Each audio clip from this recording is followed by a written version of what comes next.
I am the tofu golem. Please enjoy the video.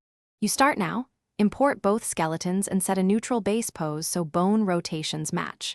Once done, open the Retarget Manager and assign the source skeleton as the source and the target skeleton as the target. Create an IK Retargeter asset. This is the core tool. Make sure you name it clearly.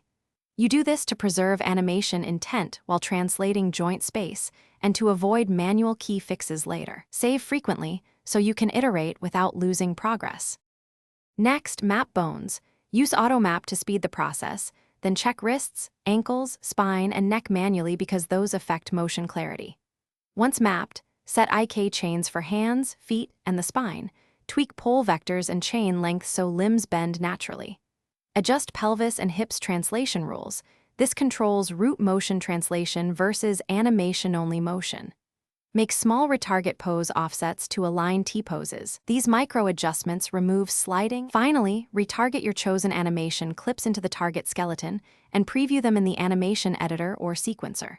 Once satisfied, bake the results to new assets and refine translation curves or root motion if needed. If foot sliding or limb popping appears, double-check bone scale and orientation mismatches, adjust IK chain lengths, and verify pelvis translation rules. These are the usual culprits. If problems persist, reset retarget poses, remap the problematic bones, and reapply the retargeter. That fixes most stubborn issues.